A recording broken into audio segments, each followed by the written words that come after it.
Shalom, shalom, tudo bem com vocês? Estamos dando continuidade no nosso projeto, de estudo bíblico anual e hoje estaremos estudando Gênesis capítulo 26, 27 e 28.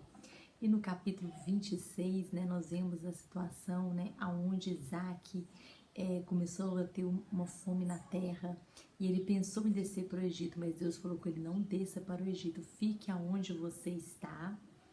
E Deus fez uma aliança para ele, deu uma promessa para ele, que Deus ia abençoar ele, que ia multiplicar a descendência dele, E aí ele ficou em Gerar, E ali, ele ficou com medo e fez aquilo que o pai dele fez. Ele mentiu para o rei ali, dizendo, para o rei dos filisteus, que era Abimeleque, dizendo para ele que Rebeca era irmã dele. Mas um dia aquele rei viu ele brincando com Rebeca e ele viu que não era uma brincadeira de irmãos, E aí ele falou com ele: que isso, você quer que a gente morra? Por que você não falou a verdade? Fala a verdade pra gente. Aí ele foi e falou a verdade, falou que porque ficou com medo, de que eles o matassem, E ali ele falou: não, tá bom, você pode ficar aqui então, você pode cavar os seus poços e tal. E ali tudo que Isaac fazia prosperava. E Isaac foi prosperando, os poços dele foram prosperando, tudo que ele fazia prosperava. E Abimeleque, e o rei de Gerar, eles resolveram expulsá-lo. Falaram: não, nós vamos te expulsar daqui, você sobressaiu a nós. Ou seja, eles começaram a ter inveja dele. E ali, então, ele foi expulso dali. E ali ele deu, continuidade em outro lugar. Mas aí eles viram que Deus estava com Isaac. E eles resolveram ir até atrás de Isaac. Foram atrás dele. Ele falou: o que vocês vieram fazer aqui? Eles falaram: mas nós viemos aqui porque nós vimos que Deus está com você.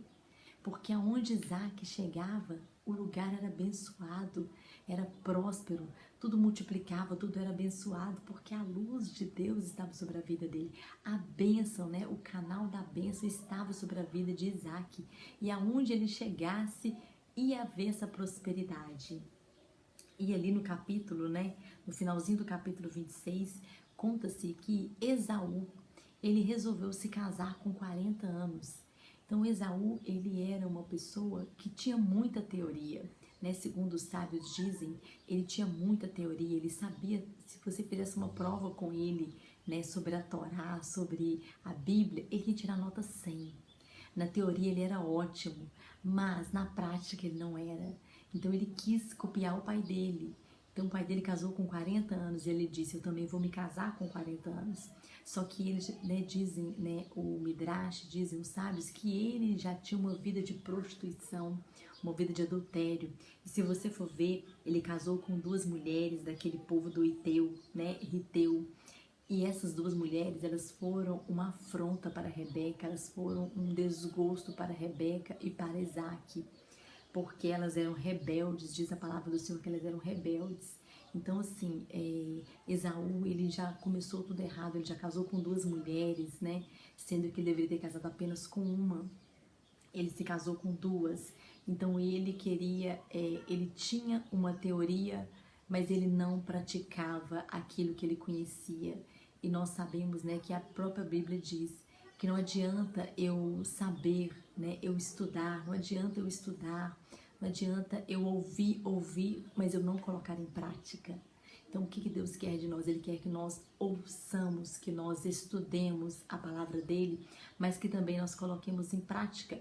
Porque que sentido vai haver, nós estarmos estudando, estarmos ouvindo a palavra de Deus e não praticarmos ela? E Esaú, ele tinha essa vida de aparência, Ele tinha uma vida, e dizem que as esposas dele cometiam adultério, que ele também cometia adultério. Era um casamento de fachada, era um casamento rebelde, era uma vergonha, para Rebeca. E dizem, os sábios, que por isso que Isaac, ele se entregou tão rápido, ele foi se adoecendo, ele perdeu as vistas, ele ficou cego, tão cedo, tão novo, ele ficou cego, de tanto desgosto. Já a Rebeca não teve nada, Ela já foi mais forte perante toda essa situação de afronta, de desgosto, essa situação emocional que eles viveram ali com o filho deles. Esaú. E aí ela viu, né, que o pai dele falou para Esaú: olha, eu estou quase morrendo, eu vou te abençoar, vou abençoar o seu irmão, vai lá e caça para mim e faz um guisado para mim e eu vou te abençoar. E Rebeca escutou e ela lembrou-se, né, daquela promessa que Deus tinha falado e ela quis dar um jeitinho para Deus. Ela chamou Jacó e falou: olha, eu vou preparar aqui, vou pegar 2 cabras ali, vou preparar e vou colocar as vestes do seu irmão em você, vou colocar pelos nos seus braços e o seu pai vai achar que você é o Esaú. E assim aconteceu, né? Então Jacó falou assim: mas essa é a voz de Jacó, mas as mãos são de Esaú. Então, ou seja, ele percebeu que a voz era de Jacó, mas ele, quando passou as mãos, né, em Jacó, ele viu que era Esaú. E ali ele abençoou, porque ele não enxergava, né, ele estava cego. E quando Esaú chegou, já era tarde. Jacó já tinha recebido a bênção e ali Esaú ficou muito revoltado, rebelde, e ele gritou e ele falou: mas pelo menos uma bênção, meu pai, só tem que me dar pelo menos uma bênção. E ali, né, Isaac abençoou ele com uma bênção que não chegou nem aos pés da bênção, né, que Jacó recebeu. E ele pensou no coração dele, né, ele disse: assim que meu pai morrer, eu vou matar Jacó. Então Rebeca, ela não imaginava, né, que naquele momento ela ia perder o seu filho Jacó, porque ela nunca mais ia ver Jacó. Ela achou que, ela falou: Jacó, foge lá para casa do meu irmão de Labão, foge para lá e depois você volta. Então ela achou que Jacó ia voltar rápido, só que Jacó ficou 20 anos, foi 20 anos que ele ficou exilado lá na terra de Labão. E quando Jacó voltou, a sua mãe já havia falecido, ou seja, ela não viu mais Jacó depois daquele momento. Foi o preço que ela pagou. Ele falou assim: mãe, mas isso é errado. Ela falou assim: que a maldição cai sobre mim. Então ela pagou um preço muito alto, que ali ela ficou sem o seu filho, né, Jacó. Ela não mais o viu desde aquele momento. Então, quando Jacó estava indo, né, no capítulo 28, diz... Ah, e outra coisa antes. Quando Esaú escutou o pai dele falando para Jacó: olha, vai lá para a terra de Labão, eu quero que você casa lá. Eu não quero que você casa com as filhas de Canaã. Eu quero que você casa com a, né, os parentes da Rebeca, com a filha de Labão, que é irmão de Rebeca. E ali, quando, né, Esaú ouviu, ele percebeu que os seus pais não gostavam das suas esposas, que eram de Canaã. E o que ele fez? Ele foi atrás de Ismael e se casou com a neta de Abraão. Olha só, ele se casou, né, com a filha de Ismael, mais uma esposa que ele arrumou. Então ele tinha uma vida toda desenfreada, toda desequilibrada, muito preso, né, às questões do corpo, né, dos desejos do corpo.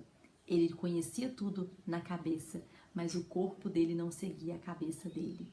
Então, por isso que a Bíblia diz que Jesus, ele é o cabeça da igreja e nós somos o corpo. Então, o corpo, se ele não obedecer o que a cabeça diz, ele vai fazer coisas totalmente contra a vontade de Deus. E quando Jacó estava indo, né, para Beersheba, que hoje Beersheba dizem que ele partiu, né, de Beersheba, ele partiu de Iraque e Síria, que hoje seria Iraque e Síria. E ele partiu, né, para um lugar, para essa caminhada e de chegar até o seu tio Labão. E ele resolveu descer, no meio do caminho ele resolveu dormir. Ele resolveu dormir e ele dormiu sobre umas pedras, né? Ele deitou sua cabeça sobre uma pedra e ele sonhou que havia uma escada e que havia anjos que subiam e desciam e essa escada ligava a terra no céu. E ali dizem que nesse lugar onde ele sonhou, e ele falou assim: gente, esse aqui é a casa de Deus, esse aqui é a casa de Deus, é a porta dos céus, quando ele acordou daquele sonho. E dizem que este lugar onde ele sonhou é o Monte Moriá, é aonde Abraão foi sacrificar Isaac, é aonde o templo ele foi construído, é exatamente nesse lugar aonde Jacó teve essa visão com os anjos e com a escada. E o que nós aprendemos, né, com essa escada nos ensina que isso simboliza a nossa vida, né, humana, que ao mesmo tempo que nós estamos aqui na terra, que nós estamos ligados aqui na terra, nós também estamos ligados no céu. Então essa escada, ela é a ponte, né? Ela simboliza a nossa vida espiritual, nossa conexão com Deus. Ao mesmo tempo que estamos aqui e temos degraus em nossa vida espiritual, quanto mais nós subimos os degraus espirituais, mais próximos nós vamos estar de Deus, mais próximos vamos estar do céu. Então Jacó ficou maravilhado que esses anjos subiam e desciam. Então, ou seja, nós, na nossa caminhada, nós subimos degraus e às vezes nós descemos degraus, mas a vontade de Deus é que nós continuemos subindo degraus após degraus. E não é fácil subir degraus? Não.